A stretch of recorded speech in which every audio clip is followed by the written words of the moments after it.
कि सपने पश्यन्ति आकान्तं धन्यासि असीरोसिता। किशोरी राधा से पूछती है, तुम भी बताओ ना कैसा सपना देखा, कैसा सपना देखा, आप भी बताओ ना। किशोरी राधा कहती है, आप तो बड़ी भाग्यवान हो गोपियों कि तुम्हें सपना तो दिखता है। जिस दिन से प्राण वल्लभ कृष्ण मुझे छोड़ करके गए हैं, निगोड़ी नींद ही उनके साथ में चली गई। सपनों नींद ही नहीं आती तो सपना देखूं कैसे, और दिखता नहीं तो तुम्हें बताऊं कैसे। उद्धव जी वृक्ष के नीचे खड़े खड़े ये सब सुन रहे हैं। हे भगवान, जिस दिन से गोविंद गए किशोरी सोई नहीं। ये कैसा दिव्य प्रेम है, ये कैसा दिव्य प्रेम है महाराज। सभी गोपियां चर्चा कर रही हैं। उद्धव जी कहते हैं, जय श्री कृष्ण, आप जिन्हें ईश्वर कहती हैं उसका हाथ नहीं होता, उसका पैर नहीं होता, वो तो कण कण में वास करता है। अपने मन को ब्रह्म में लगाओ। गोपियां कहती हैं, उद्धव अरे तुम्हारे ब्रह्म के लिए मन लाए कहां से हम। कि उद्धव मन ना भय 10-20 एक हतो तो। उद्धव मन ना भय 10-20 एक हतो तो गयो श्याम संग देश। उद्धव मन 10-20 नहीं होते, मन तो एक होता है।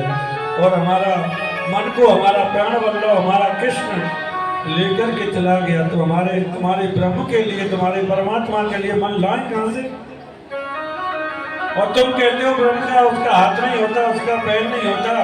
अरे उसका हाथ नहीं होता तो मटकी उतारी कैसे, माखन खाया कैसे, पैर नहीं होते तो रास किया कैसे। अरे उद्धव तुम भय भोरे पाती लेके आए दौड़े, यों को न जाने यहाँ रोम रोम से। उद्धव यहाँ तो रोम रोम में कृष्ण बसा हुआ है। महाराज उद्धव मेरी सुनो मेरी सुनो मेरी सुनो करते रहे, लेकिन गोपियों के प्रेम के ढोल के सामने महाराज उद्धव की कौन सुने। उद्धव 1 घंटे की कह के गया था भगवान से, और ऐसा गोथा लगाया महाराज प्रेम के समुद्र में, 7 महीने तक होश नहीं रहा उद्धव को। ऐसा प्रेम का नशा चढ़ गया, विस्मृति हो गई, भूल गया सब कुछ।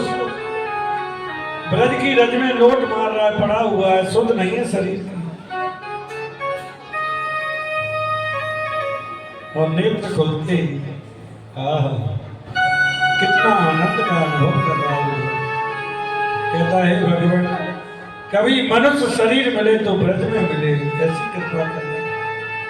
कुछ ना बन सकूं तो कम से कम एक घास का तिनका बन जाऊं, जिससे ब्रज गोपियों के चरणों की धूल उड़कर के मेरे मस्तक पर पड़ जाए, तो मेरा जीवन धन्य हो जाएगा महाराज, मेरा जीवन धन्य हो जाएगा। उदो सुदो है चलो सुन गोपीन के बैन, ज्ञान बजाए ढुम ढुमी प्रेम बजाए ढोल। अरे ज्ञान की डुमडुमी को कौन सुने, प्रेम के ढोल के आगे डुमडुमी को कौन सुने महाराज। उद्धव कहता आप चिंता ना करें, मैं जाता हूं अभी और अभी कृष्ण को लेकर के आता हूं। वो रह कैसे लेते हैं आपके बगैर। महाराज उद्धव जी दौड़े दौड़े मथुरा पहुंचे, गोविंद के कक्ष में प्रवेश किया, और गोविंद भगवान से कहते हैं, भगवान मैंने तुम्हारे जैसा निष्ठुर कोई नहीं देखा दुनिया में। अरे वो ब्रज गोपियां, किशोरी राधा, महायशोदा, उनके नेत्रों से जलधारा, इतना प्रेम, इतना स्नेह, उनको छोड़कर के आप यहाँ पड़े हो। आप चलिए मेरे साथ में चलिए। भगवान कहते हैं उद्धव जरा 2 मिनट के लिए नेत्र बंद तो करो। गोविंद ने उद्धव ने जैसे ही नेत्र बंद किए महाराज, तो भगवान ने कहा खोल करके देखो। महाराज जैसे ही खोल करके देखा, किशोरी राधा सखियां सब ठाकुर जी की बगल में बैठी है। उद्धव किशोरी राधा के बगैर मैं एक क्षण भी नहीं रह सकता। उद्धव मैंने तो तेरे ज्ञान पर भक्ति का पुट लगाना था, तो लगा दिया मैंने। बिना ज्ञान के, बिना भक्ति के ज्ञान अधूरा है, पंगु है, और बिना ज्ञान के भक्ति अंधी है। उद्धव राम रूपे भक्ते सीता रुक्मणी कृष्ण जन्मनी। भगवान नारायण की पत्नी जो है लक्ष्मी, वही भगवान नारायण जब राम बने तो वही लक्ष्मी सीता जी बनी, और भगवान राम वही कृष्ण अवतार में आए तो वही सीता रुक्मणी बनी। तो राधा कौन है? बोले राधा तो कृष्ण है महाराज, राधा तो कृष्ण है। एक ही ज्योति 2 रूप में परिणत हुई है, वो राधा और माधव के रूप में है। राधा कृष्ण एक ही तत्व है महाराज,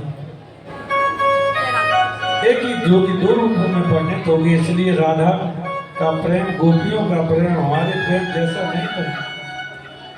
निश्चल प्रेम था, निर्गुण ब्रह्म को जो अंगुली पे नचा दे महाराज, वो प्रेम हमारे आपके थर्ड जैसा नहीं था।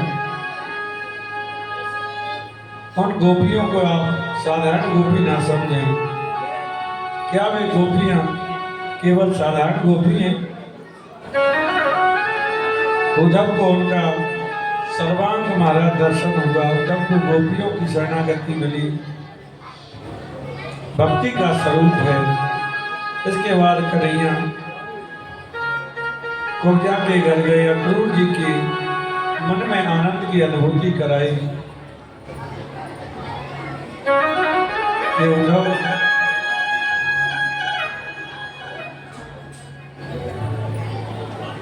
आनंद की अनुभूति हुई। इधर कंस की पत्नियों ने महाराज अस्थि और प्राप्ति ने दोनों ने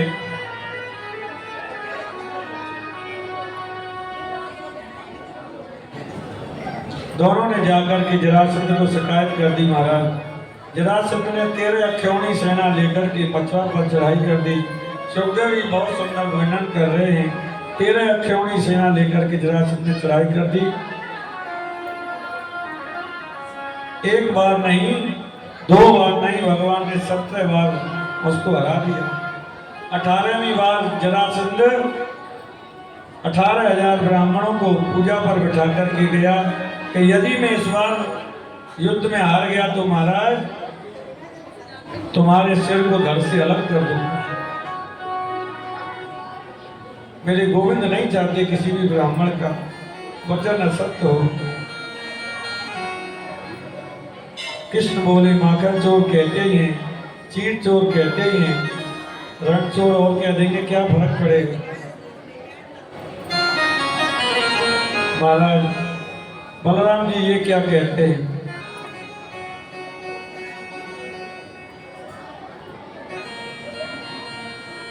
भगवान जब जरासंध ने महाराज मथुरा पर चढ़ाई कर दी 18वीं बार, तो मेरे गोविंद रण छोड़ करके भाग गए। रण छोड़ के भाग गए। महाराज विश्वकर्मा जी ने रात में ही स्वर्ण की द्वारका का निर्माण कर दिया। सोते हुए समस्त यदुवंशियों को साथ में लेकर के द्वारका चले गए। बोलिए द्वारका नाथ की।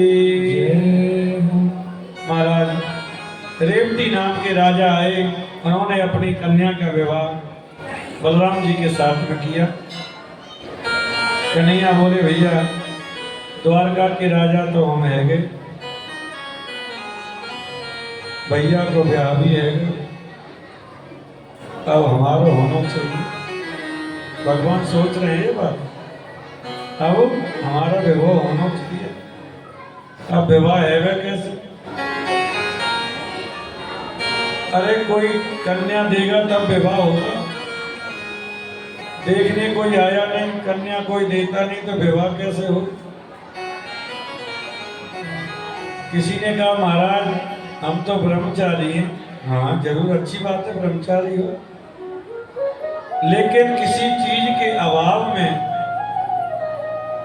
कहें कि हम ब्रह्मचारी हैं।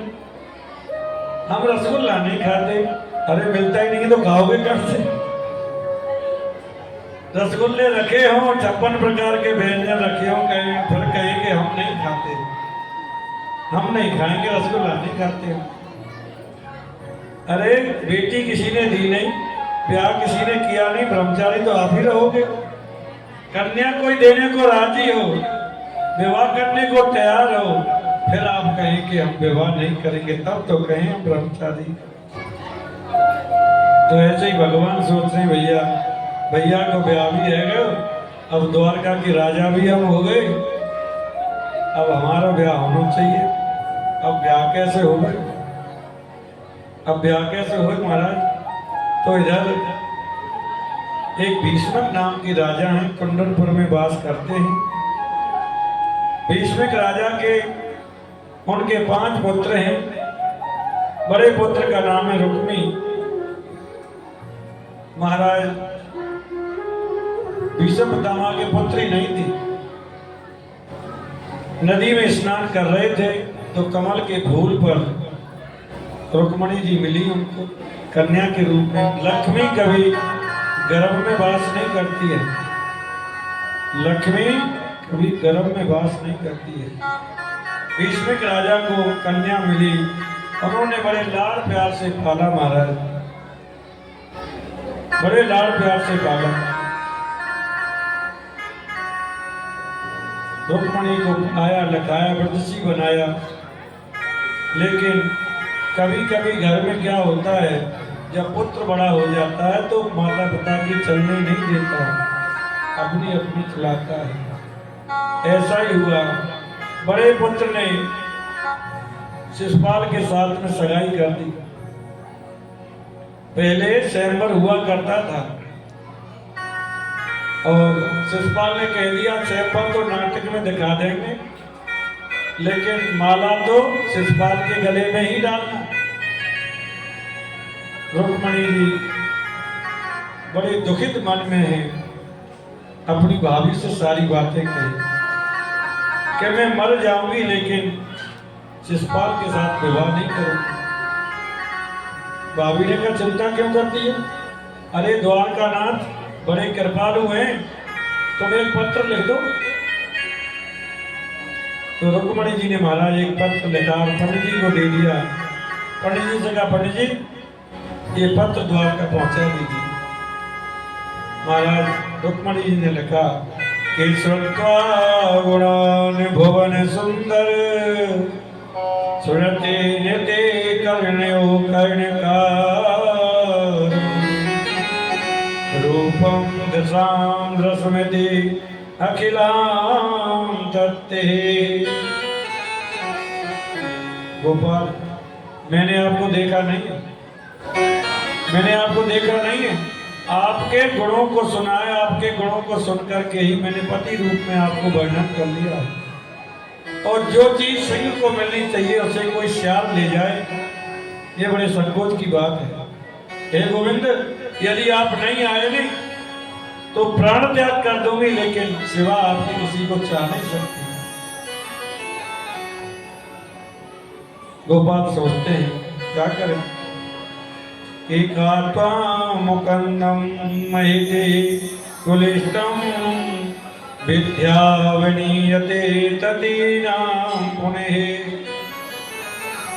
ऐसी कौन सी नारी है जो आपके एक बार आपकी झांकी को देख ले और आपको चाहे नहीं। गोपाल आप आना, और हमारे कुल की परंपरा है बेटी विवाह से पहले कात्यायनी के भोजन के लिए जाती है। आप तो वहीं चले आना, मैं तो आपको वहीं पति रूप में वर्णन कर लूंगी, मैं तो आपको वहीं पति रूप में वर्णन कर लूंगी, आप वहीं चले आओ। महाराज रुक्मणी जी कात्यायनी जी का पूजन करने के लिए जा रहे हैं।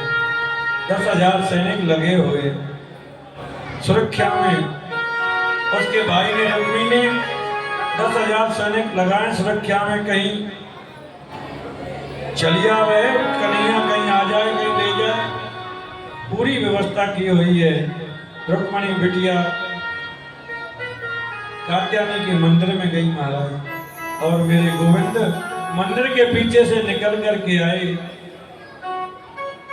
एक ने देखा, गोविंद ने थोड़ी सी मुस्कुराहट की।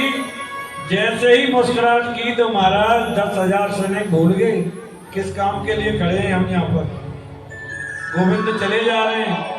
एक बोला चलता कितना बढ़िया है, एक बोला चाल क्या देखते हो, बगल में फेंक में जो पटका बना है उसे देखो, पीताम्बर को देखो, बिजली को मात देने वाला है। अरे पटका क्या देखते हो महाराज, चरणों की पादका देखो, स्वर्ण की चरण पादकाएं, राजकुमार मालूम लगता है। भगवान चले जा रहे, सैनिक देख रहे, भूल गए सब सुध बुध। और गोविंद महाराज कात्यायनी के मंदिर में प्रवेश किए, और वहीं पर रुक्मणी जी ने गोविंद को जयमाला डाल दी।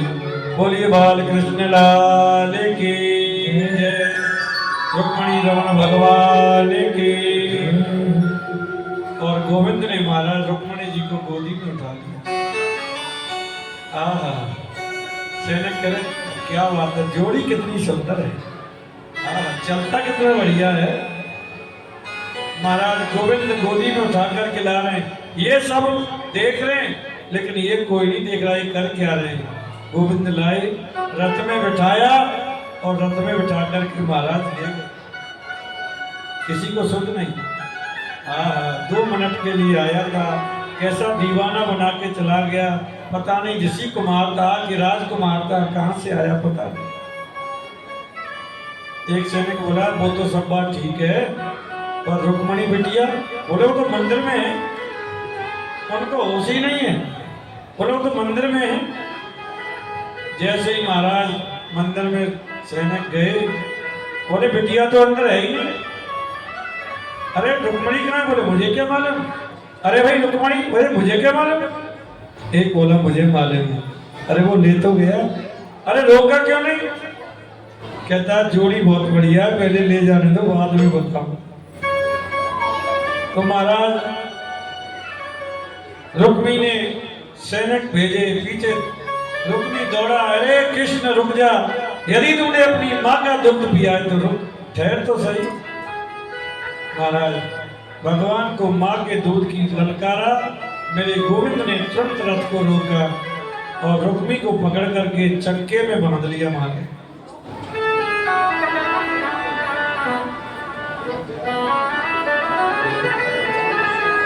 चक्के में बांध लिया महाराज, और ऊपर नीचे होता है। उधर से बलराम जी आए, भैया ये कौन है। रुक्मणी जी ने कहा ये मेरी भाभी की कृपा से आप मुझे प्राप्त हुए हो, भाभी की कृपा से प्राप्त हुई हो, भाभी का ये सौभाग्य है, ऐसे मारना नहीं। भगवान बोले मारेंगे थोड़ी, थोड़ा खंडित करते हैं। महाराज द्वारका में सूचना भेजी गई और वहां से बारात आई।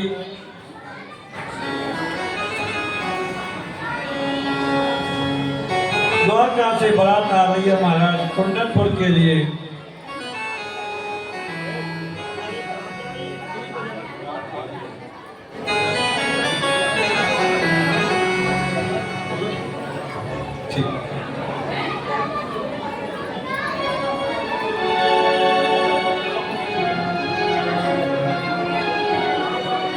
महाराज ऐसा सुंदर दृश्य,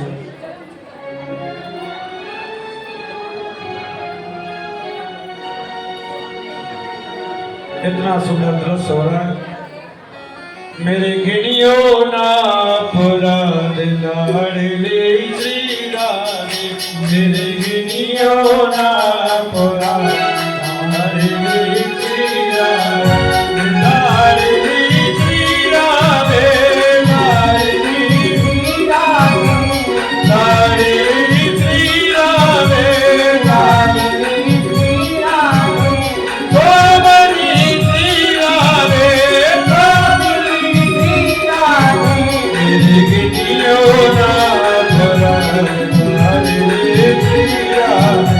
नहीं